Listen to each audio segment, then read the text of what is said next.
కొన్ని వాక్యానుసారమైన విషయాలను మనము ధ్యానం చేద్దాం. ధన్యుడు ఇంగ్లీష్లో బ్లెస్ ఇస్ ద మ్యాన్ అని దీన్ని ప్రారంభం చేశారు. ఈ యొక్క జ్ఞానాంశం కొరకై మనము మొదటి కీర్తన మొదటి 2 వచనాలను చదువుకొని ప్రారంభం చేసుకుందాం. మొదటి కీర్తన మొదటి 2 వచనాలు. దుష్టులు ఆలోచించబడక, పాపుల బాలను నివసించక, అపహాసకులు చూడక, యెహోవా ధర్మశాస్త్రం ఆనందించు దివారాత్రం ధ్యానించడానికి ధన్యుడు. చిన్న ప్రార్థన చేసుకుందాం. మమ్మల్ని ముఖ్యంగా ప్రేమించిన మాట్లాడాలి ఈ ఘనమైన తీసుకోవాలి. సర్వోన్నతుల పరిశుద్ధుల వారి దేవానికి గడిచిన కాలమంతా మమ్మల్ని మా కుటుంబాలను నేను శ్వాసం నుంచి ప్రార్థించి ప్రకటన ఆశీర్వదించున్నాం. ప్రతి విషయంలో మాకు తోడే ప్రతి పనిలో సహాయకరమై మమ్మల్ని నడిపించిన దేవాన్ని వందనాలు.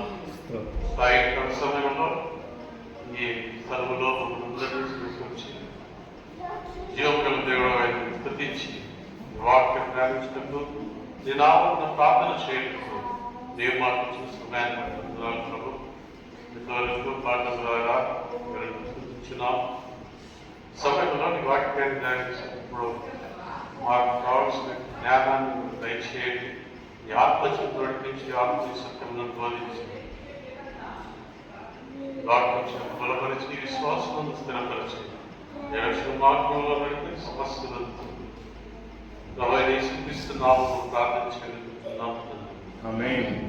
చదువుతున్న వాక్య భాగం ఇది మన అందరికీ సండే స్కూల్ నుంచి గంటత వాక్యం ఉంది. ఎవరన్నా సండే స్కూల్లో మీరు వచ్చే వారము ఒక మెమరీ వర్డ్ చదువుతున్నామంటే అందరు ఏదో చెప్తారు. ఇది ఈజీగా ఫస్ట్ బాగా గుర్తుంటుంది.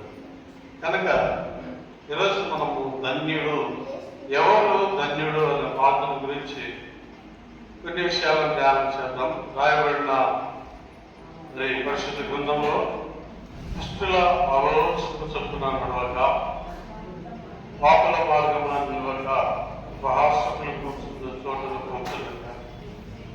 ఈ యొక్క మాటను మనం గమనించినప్పుడు దీంట్లో 3 ప్రాముఖ్యమైన విషయాలు మాటలు మనం చూస్తున్నాం.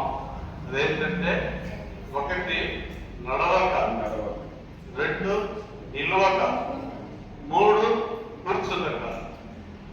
దేవుడు ఏమంటారంటే మరి కొన్ని స్థలాలలో మీరేం చేయాలి, అటువంటి స్థలాల్లో నడవద్దు, నిలబడవద్దు, కూర్చోవద్దు అనే మాటను మనకు హెచ్చరికగా చేస్తూ ఉంటున్నారు.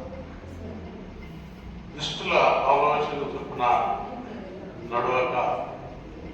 చాలాసార్లు మనకు కొంతమంది మనకు ఫ్రెండ్స్గా ఉంటారు. వాళ్ళు ఏం చేస్తారంటే మనకు కొన్ని ఐడియాలు లేకపోతే ఆలోచనలు మనకు ఇస్తూ ఉంటారు. కొన్ని ఆలోచనలు ఇది ఎలా చేయాలి అన్నప్పుడు వాళ్ళు కొన్ని ఐడియాలు ఇస్తారు. అయితే చాలామంది మనకు అవసరమైన అనుకూలమైన విషయాలు చెప్పరు. ఎందుకంటే ఏ విధంగానైనా వీరికి అపకారం చేయాలా అనే ఆలోచనలోనే చాలా మంది ఉంటారు. కనుక ప్రభువును ప్రియులారా, ఈ 3 మాటలు నడవక, నిలవక, కూర్చున్నక అనే 3 మాటలను బట్టి పరిశుద్ధ గ్రంథంలో 3 వ్యక్తులను మనం ఇప్పుడు జ్ఞాపకం చేసుకుందాం.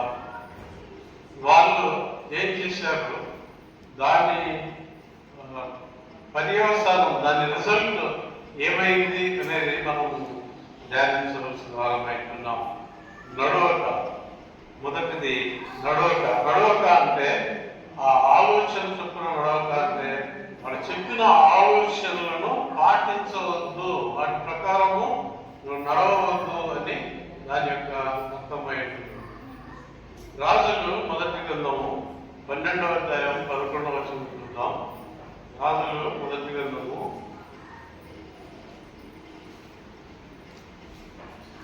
12వ అధ్యాయము 11వ వచనము. నా తండ్రి మీ మీద బరువైన కాడిని పెట్టెను సరే, నేను ఆ కాడిని ఇంకా బరువుగా చేయదును. నా తండ్రి చటుకులతో మిమ్మల్ని శిక్షించేదను సరే, నేను గొడ్డాలతో మిమ్మల్ని శిక్షించదు. ఇక్కడ ఒక వ్యక్తిని మనం చూస్తున్నాం. ఇతను రాజు అయిన రెహబాము. ఈ రెహబాము ఎవరి కొడుకు? సొలొమోను రాజు కొడుకు రెహబాము. ఈ యొక్క రెహబాము ఎప్పుడైతే రాజ్య పరిపాలన సింహాసనం చేతికి వచ్చినాడో, ఇతను కొంతమందిని సజెషన్స్ అడిగాడు. రెండు గుంపుల వారిని సజెషన్స్ అడిగాడు. వాళ్ళలో వయసైన వాళ్ళు, పెద్దవాళ్ళు ఉన్నారు. ఇంకా రెండవ గ్రూప్ ఎవరంటే ఇతన్ని రెహబాము స్నేహితులు, ఫ్రెండ్స్. ఈ పెద్దవాళ్ళు వచ్చి ఏం చెప్పారంటే,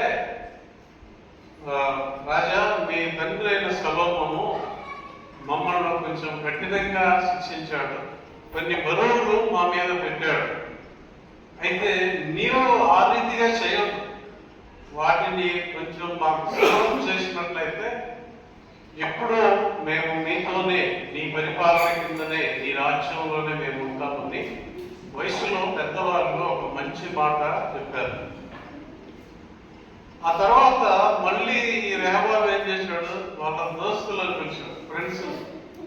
వాళ్ళు వచ్చి వాళ్ళు ఒక సలహా చెప్పారు. వాళ్ళు ఏమన్నారంటే, ఈ పెద్దవాళ్ళు చెప్పినట్టు చెప్పాల, దానికి ఆపోజిట్ చెప్పారు. ఏమని? మా తండ్రి మిమ్మల్ని శిక్షించినంతకంటే ఎక్కువగా నేను శిక్షిస్తాను, ఇంకా భారమైన రూల్స్ అండ్ రెగ్యులేషన్స్ మీ మీద పెడతాను అని అన్నప్పుడు వాళ్ళు స్నేహితులు చెప్పిన మాట, ఆ స్నేహితుల మాట విని వాటి ప్రకారము చేశాడు. దానికి అది ఎంత పెద్ద తప్పు జరిగిపోయిందనంటే, మరలా దాన్ని సరి చేసుకోలేనంత పెద్ద తప్పు అయిపోయింది. ఏమైంది? ఇశ్రాయేలు రాజ్యము రెండుగా విడిపోయింది. పెద్దవాళ్ళు చెప్పిన మాట వినక. ఇక్కడ వాక్యం ఏమంటుందంటే, దుష్టుల ఆలోచన చొప్పున పెద్దవాళ్ళు, జీవితంలో అనుభవం కలిగిన వాళ్ళు, ఆ వాళ్ళ తండ్రి అయిన సొలొమోను రాజు యొక్క పరిపాలనను అనుభవించిన వాళ్ళు మంచి మాటలు చెప్పారు. ఇతనేమో యవనస్తుడు. వాళ్ళ మాటలు వినకుండా వాళ్ళ స్నేహితుల మాటలు విని ఎప్పుడైతే దాని ప్రకారం అతను చేయడానికి నిశ్చయించుకున్నాడో, ఇక వాళ్ళు ఏం చేశారంటే, నీ రాజరికం వద్దు, నీ రాజ్యం మాకు వద్దు అని ఇశ్రాయేలు 12 గోత్రాల్లో 10 గోత్రాలు ఇశ్రాయేల్ రాజ్యంలో విడిపోతే 2 గోత్రాలు మాత్రం యూదా రాజ్యంగా విడిపోయింది. ఆ 2 యూదా, బెన్యామీను. ఈ 2 గోత్రాలు సపరేట్ అయిపోయినాయి, 10 గోత్రాలు సపరేట్ అయిపోయాయి. కాబట్టి ఇది మరలా ఎవరో కూడా ఎప్పుడైనా సరే సరి చేయలేనటువంటి పెద్ద తప్పు జరిగిపోయింది. ఇక దాన్ని ఎవరు ఏమి చేయలేదు. సాధారణంగా మనం కూడా కొంతమందిని మనం చూస్తుంటాం ప్రేమగా. మరి వయసులో పెద్దవాళ్ళు, తల్లిదండ్రులు, లేకపోతే మా బంధువులు కూడా అప్పుడప్పుడు కొన్ని విషయాల్లో కొన్ని మంచి మాటలు చెప్తూ ఉంటారు. కొంతమందిని మనం చూస్తుంటాం, ఈ డ్రగ్స్ అడిక్ట్ అయిపోయిన వాళ్ళు, డ్రింక్స్ అడిక్ట్ అయిపోయిన వాళ్ళు ఎవరు చెప్పినా కూడా వాళ్ళు వినరు. స్నేహితులతో వెళ్ళి స్నేహితుల మాటలు విని దానికి ఆ చెడు అలవాటుకు అడిక్ట్ అయిపోతారు. డాక్టర్ అంటాడు లాస్ట్, ఇంకా లాభం లేదు, ఇంటికి తీసుకుపోమంటారు. అప్పుడు వాళ్ళు అనే మాట అంటే, మా అమ్మ నాన్న చెప్పిన మాట నేనప్పుడు వినలేదు, మా స్నేహితులు చెప్పిన మాట విని ఈ స్థితికి నేను వచ్చాను.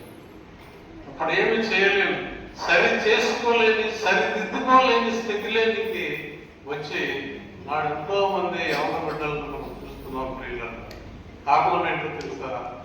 వాక్యం అంటుంది, దుష్టుల ఆలోచన చొప్పున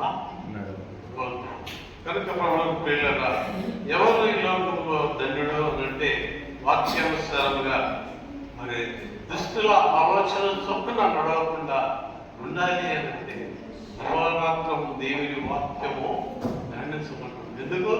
ఎప్పుడైతే దేవుని వాక్యాన్ని నువ్వు ధ్యానిస్తావో, అందులోని ఆత్మీయ సత్యాన్ని మనం గ్రహిస్తామో, మరి చెడు మార్గాల వైపు వెళ్ళకుండా, చెడు ఆలోచనలు, దుష్టుల ఆలోచనలను అనుసరించకుండా మన యొక్క జీవితాలను అతి తక్కువ వయసులో మనల్ని మనం పాడు చేసుకుండా కాపాడుతుంది దేవుని వాక్యం. అందుకే మరి దుష్టుల ఆలోచన చొప్పున